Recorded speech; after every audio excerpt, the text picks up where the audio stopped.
La vidéo d'aujourd'hui concerne la troisième et dernière partie des outils mathématiques intitulée Dérivation et division vectorielle. Nous allons voir les définitions avec des exercices d'application. D'abord, la dérivée du produit scalaire de deux vecteurs V1 scalaire V2, c'est la dérivée de V1 scalaire V2 plus la dérivée de V1, la dérivée de V2. La dérivée d'un produit vectoriel, V1 vectoriel V2, c'est la dérivée de V1 vectoriel V2 plus V1 vectoriel la dérivée de V2. Et en dernier, la dérivée d'un produit d'une fonction lambda fois un vecteur, c'est lambda la dérivée de V plus V la dérivée de lambda de T. Exercice. Considérons deux vecteurs V1, V2. V1, 2t, t et 1. V2, 4t, moins t, moins t. Calcule les dérivées suivantes sur dt de V1 scalaire V2 et t sur dt de V1 vectoriel V2 par deux méthodes. C'est-à-dire d'abord le calcul direct. On calcule V1 scalaire V2 puis on dérive. On calcule V1 vectoriel V2 puis on dérive. Et la deuxième par application de la dérivée, de la définition de la dérivée d'un vecteur, d'un produit scalaire et d'un produit vectoriel. Puis la même chose, on va le faire pour la dérivée d'une fonction lambda fois un vecteur en considérant lambda de t égale à exponentielle de t multiplié par le vecteur V1. Alors V1 scalaire V2, V1 c'est 2t, t1, V2 c'est 4t moins t moins t, 2t fois 4t, 8t carré, plus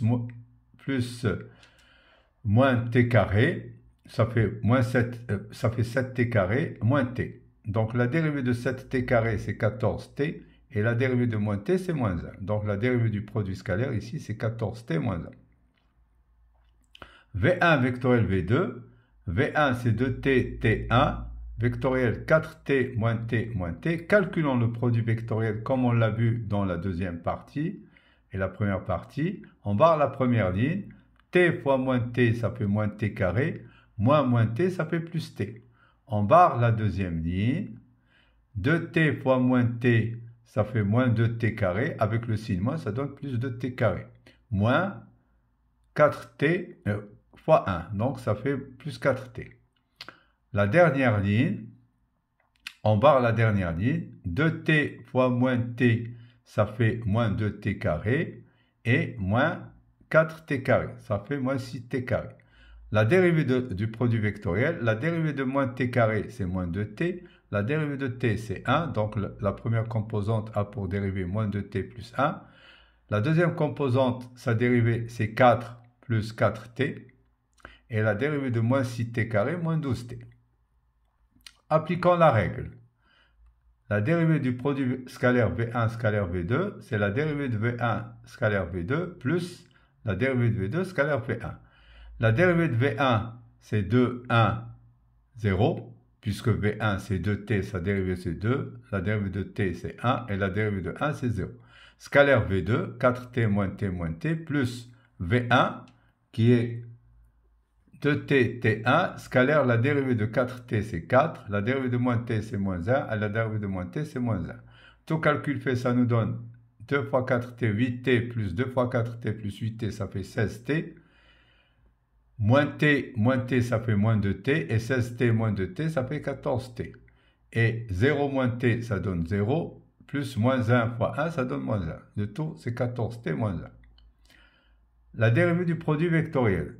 Calculons d'abord dv1 sur dt qui est 2, 1, 0, comme ici, vectoriel V2, 4t moins t, plus v1, 2t, t1, vectoriel 4, moins 1, moins 1.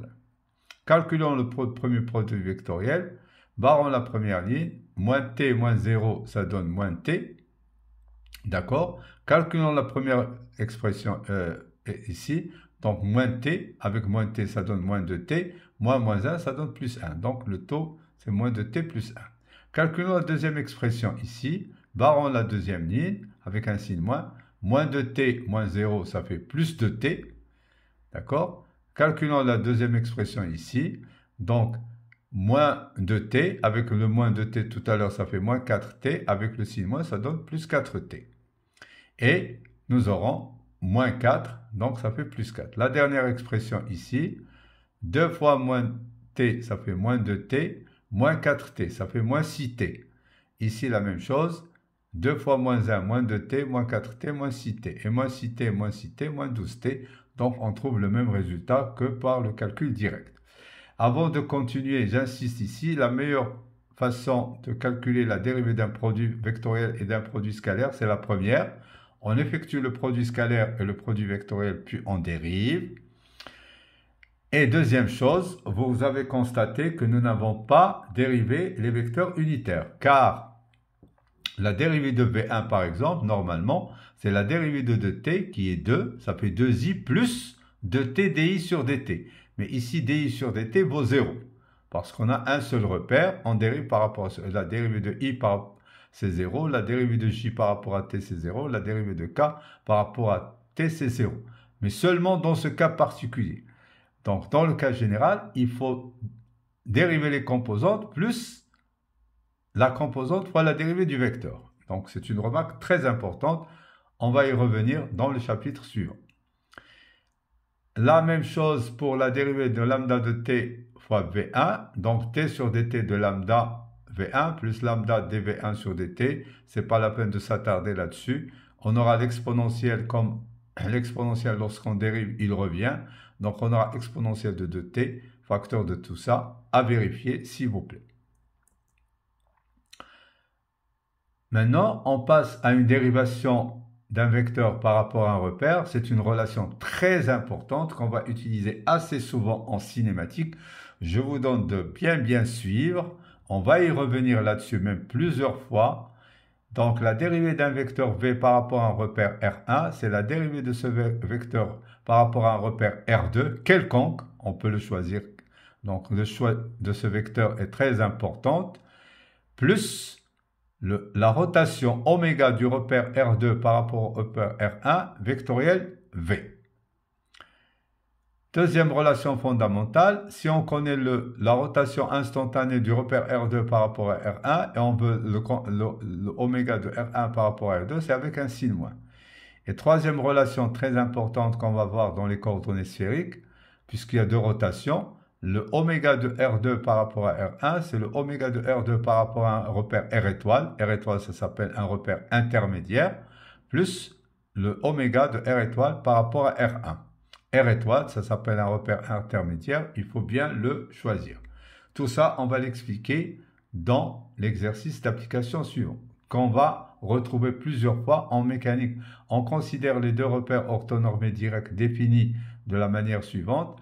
IER, l'angle entre I et ER égale à l'angle entre J et Eθ, c'est θ de t. Regardez, vous avez un vecteur ER, un vecteur Eθ, et entre ER et I, il y a l'angle θ. C'est le même entre J et Eθ. Et l'axe K est confondu avec l'axe EZ. Donc, c'est une rotation plane, qu'on appelle plane, d'axe fixe K. C'est-à-dire qu'il y a le premier repère R1 qui était IJK. On a fait une rotation d'angle θ, et θ est une fonction du temps t. On a obtenu le deuxième repère, ER, Eθ, EZ, et EZ, c'est le même que K. Ici, c'est le vecteur Eθ et non pas Eθ sans flèche. Exercice. Déterminer la projection de ER et de Eθ suivant I et J et la projection de I et J suivant ER et Eθ. Ici, c'est pour apprendre à projeter des vecteurs suivant des bases quelconques. Calculer les dérivées de ER sur dt par rapport à R1 et d'Eθ sur dt par rapport à R1. Ici, si on calcule d'ER sur dt par rapport à R2, c'est 0, parce que ER est lié à R2. Et la dérivée de Eθ par rapport à R2, c'est 0, parce que Eθ est lié à R2. Donc, c'est pour cela qu'on vous a demandé d'ER sur dt par rapport à R1. De la manière suivante, projetez d'abord ER et Eθ suivant IJ, puis dériver, c'est ce qu'on a fait à la première question. Dériver directement en appliquant la règle de dérivation d'un vecteur de module constant par rapport à son angle polaire. Et troisièmement, par application de la règle de dérivation vectorielle. qui est d de vt sur dt par rapport à R1, c'est d de vt sur dt par rapport à R2, plus oméga R2 par rapport à R1 vectoriel B. Je vais vous montrer comment trouver le vecteur rotation. Alors, projetons d'abord ER. Pour projeter un vecteur suivant une base, on applique le produit scalaire. Donc, la projection de ER suivant IJ, c'est ER scalaire I plus ER scalaire J, plus ER scalaire K, mais comme ER est perpendiculaire à K, ce produit scalaire est nul. La projection de Eθ, c'est Eθ I scalaire I plus Eθ scalaire J. C'est la meilleure façon de projeter des vecteurs. On peut appliquer cette technique quel que soit le vecteur à projeter. Donc j'insiste pour cette remarque. Ainsi, ER scalaire I, c'est norme de ER qui est 1, fois norme de I qui est 1, fois le cosinus de l'angle entre ER et I. Et si on revient à la figure, on trouve entre ER et I, il y a l'angle θ. Donc ça fait cosinus θ, I. Voilà. Norme de ER qui est 1, norme de J qui est 1, cosinus de l'angle entre ER et J. Et si on revient à la figure, on trouve qu'entre J et ER, il y a cet angle, c'est là, et cet angle, c'est tout simplement pi demi moins θ. Car cet angle, c'est pi demi moins θ, et cos de pi demi moins θ, c'est sinus θ. Et donc, si on applique la même chose pour Eθ, on aura norme de Eθ, c'est 1, norme de I, c'est 1, cosinus entre Eθ et I. Et donc, si on veut voir, on revient à la figure, entre Eθ, le voici, et I, il y a cet angle qui est θ plus pi demi. Et cosinus θ plus pi demi, c'est moins sinus θ. C'est très simple. Donc, pour vous dire qu'il faut revenir à tout ce qui est calcul trigonométrique. La même chose, la projection suivant J, c'est norme de Eθ, c'est 1, norme de J, c'est 1, cosinus entre Eθ et J, c'est cosinus. Ainsi, on aura ER, c'est cos θi plus sinus θj, Eθ, c'est moins sinus θi plus cosinus θi, J. On vérifie très bien qu'on a des vecteurs unitaires, car la norme de ER, c'est au carré, c'est cos carré θ plus sinus carré θ, c'est 1. La norme de Eθ aussi, c'est sinus carré θ plus cos carré θ, c'est 1. Et qui sont perpendiculaires. Si vous faites ER scalaire Eθ, vous allez trouver 0. Vous allez trouver cos θ moins sin θ, ça fait moins sin θ cos θ, plus sin θ cos θ, c'est 0. Et je vous laisse vous entraîner vous-même à faire la même chose pour projeter I, maintenant, et J suivant ER. Vous n'avez qu'à faire la même chose. I, ça va être I scalaire ER, plus I scalaire Eθ, ainsi de suite. Donc, vous allez trouver, pour I, c'est cos θ ER moins sinus θ Eθ, et pour J, c'est sin θ ER plus cos θ Eθ. À vérifier, c'est très important. Alors maintenant, si on veut calculer la dérivée de vecteur ER par rapport à t, par rapport à R1, on revient ici. La dérivée de cos θ, et comme θ, il dépend du temps t, c'est la dérivée de θ, c'est θ point fois la dérivée de cos θ. Donc ça fait θ point moins θ point sinus θ. Donc c'est ce qu'on a ici, moins θ point sinus θ i. Plus la dérivée de sinus θ, c'est la dérivée de θ, c'est θ point. θ point, c'est la dérivée. Ici, on note une dérivée par un point. Donc, c'est θ' cosinus θ j. Donc, on trouve moins θ point i plus θ point j. Si on factorise par θ', on aura θ' facteur de moins sinus θ i plus cos θ j. Or, moins sinus θ i plus cos θ j, c'est Eθ. Donc, il est plus simple de dire que dEr sur dθ, c'est tout simplement θ point Eθ. On fait la même chose pour la dérivée de Eθ. La dérivée de Eθ, pour trouver la dérivée de Eθ, on revient ici. Donc, la dérivée de sinus θ, de moins sinus θ, c'est moins θ point cos θ i. OK? Voilà, moins θ point cos θ i. La dérivée de cos θ, c'est moins θ point sinus θ j. D'accord? C'est moins θ. On factorise par moins θ'. On aura moins θ' cos θ i plus sinus θ j. Or, cos θ i plus sinus θ j, c'est ER. Donc, c'est moins θ' ER. Maintenant, utilisons la dérivation d'un vecteur de module constant. dEr sur dt, c'est dEr sur dθ, dθ sur dt. C'est la dérivée d'une fonction de fonction. parce que ER, il dépend de θ. Or, dθ sur dt, c'est θ point, et la dérivée de ER par rapport à θ, regardez, je vais vous l'expliquer sur la figure, la dérivée d'un vecteur de module constant, ici c'est un vecteur unitaire, par rapport à son angle polaire. L'angle polaire, c'est l'angle que fait ce vecteur avec un axe fixe. C'est le vecteur qui lui est directement perpendiculaire. Donc, directement perpendiculaire dans le sens positif, on va trouver Eθ. Donc, c'est pour cela que la dérivée de ER par rapport à θ, c'est Eθ. OK? Donc, cela nous donne θ point E. Appliquons ça pour Eθ. d de Eθ sur dt par rapport à R1, c'est d de Eθ sur dθ, dθ sur dt. La dérivée de θ par rapport à t, c'est θ point. Maintenant, regardons pour la dérivée de Eθ, la dérivée d'un vecteur de module constant par rapport à θ, c'est l'angle qui est directement perpendiculaire. Faites attention, si on continue à tourner dans le sens positif, on va rencontrer moins ER et non pas ER. Donc, c'est pour cela qu'il y a le signe moins. Donc, c'est moins θ point ER. Sinon, la meilleure façon, c'est d'utiliser la relation précédente avec oméga. dER sur dt par rapport à R1, j'ai dit c'est dER sur dt par rapport à n'importe quel repère. Donc ici, on va choisir R2. Pourquoi R2? Parce que ER est lié à R2. Et donc la dérivée de ER par rapport à R2, c'est 0. Plus la rotation de R2 par rapport à R1 vectoriel ER. Maintenant, dER sur dt par rapport à R2, c'est 0. La rotation de R2 par rapport à R1, c'est tout simplement la dérivée de l'angle de rotation. Ici, l'angle de rotation était θ. Sa dérivée, c'est θ point, portée par le vecteur qui est resté fixe. Le vecteur qui est resté fixe, c'est EZ. La prochaine fois, je vais vous démontrer ça. Donc, ça fait θ point EZ, vectoriel ER, et EZ, vectoriel ER, donne Eθ. Et on fait la même chose pour Eθ. La dérivée de Eθ sur dt par rapport à R1, c'est dEθ sur dt par rapport à R2. La notion de repère de dérivation est très importante ici. Plus le oméga de R2 par rapport à R1 vectoriel Eθ. La dérivée de Eθ par rapport à R2, c'est 0. Le oméga de R2 par rapport à R1, c'est θ point EZ, vectoriel Eθ. Et EZ, Eθ, c'est moins ER, puisqu'on tourne dans le sens négatif. Maintenant, division vectorielle, cette partie-là, on ne va pas beaucoup l'utiliser en mécanique du point matériel, mais elle existe en mécanique du point matériel d'une manière générale.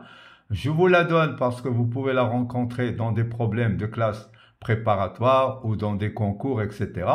Et comme mon objectif, ce n'est pas la note, c'est pour donner une formation et non pas vous préparer à l'examen.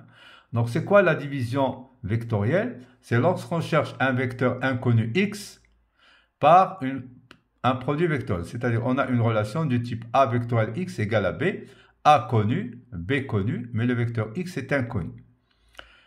Alors, d'abord, on va prendre, c'est comme lorsqu'on résout une équation différentielle. Prenons le cas particulier. Si A est le vecteur nul et B le vecteur nul, différent de 0, donc pas de solution. On ne peut pas avoir A vectoriel x qui est nul avec égal un vecteur différent de 0. Donc, pas de solution.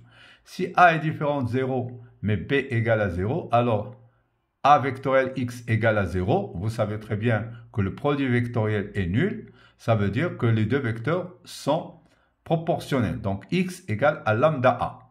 Lambda est un réel non nul. Si maintenant A égale 0 et B égale à 0, une infinité de solutions. Prenons le cas où A est différent de 0 et B est différent de 0. On va montrer que la solution de x, c'est lambda A, un scalaire, un réel quelconque, plus B vectoriel A sur norme de A au carré. Démonstration de la dernière formule, soit x1, x2, deux solutions telles que A vectoriel x1 égale à B, A vectoriel x2 égale à B.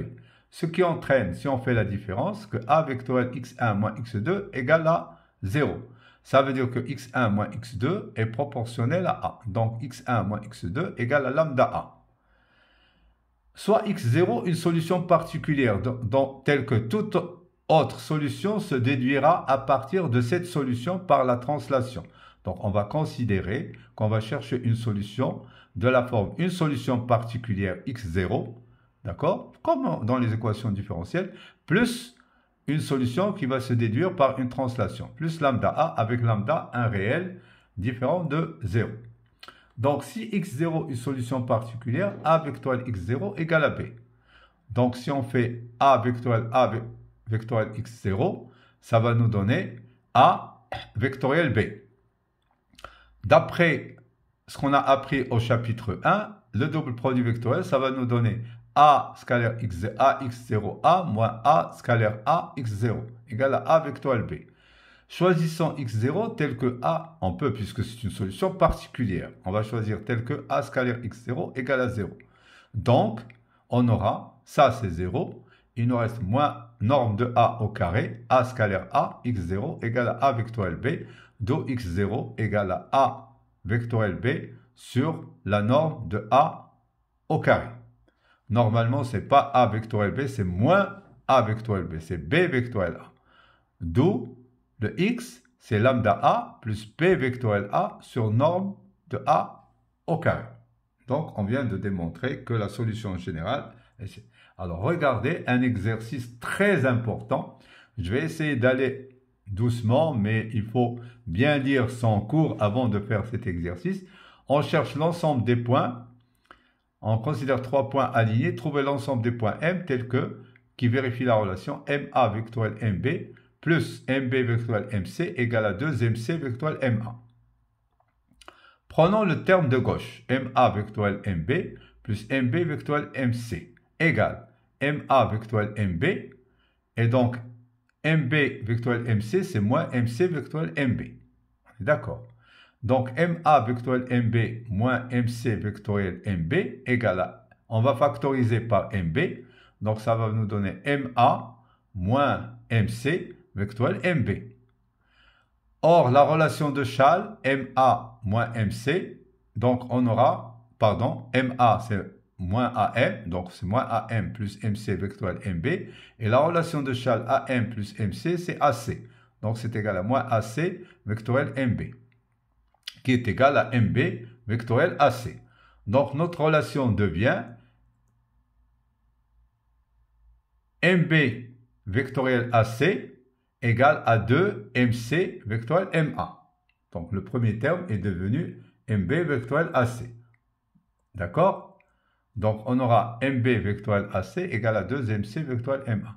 Qui peut s'écrire MB, on peut l'écrire c'est MA plus AB, relation de Schall. Vectoriel AC égale à 2 MC vectoriel MA. On développe distributivité du produit vectoriel par rapport à l'addition. C'est MA vectoriel AC plus AB vectoriel AC égale, et MC, on va l'écrire, c'est MA plus AC. C'est égal à 2 MA plus AC vectoriel MA. Donc on aura MA vectoriel AC plus AB vectoriel AC égale 2 fois AC vectoriel MA. Pourquoi? Parce que MA vectoriel MA c'est 0. Il va nous rester 2 fois AC vectoriel MA. On obtient l'égalité suivante. AB vectoriel AC, on passe ça de l'autre côté. MA vectoriel AC, c'est moins AC vectoriel MA.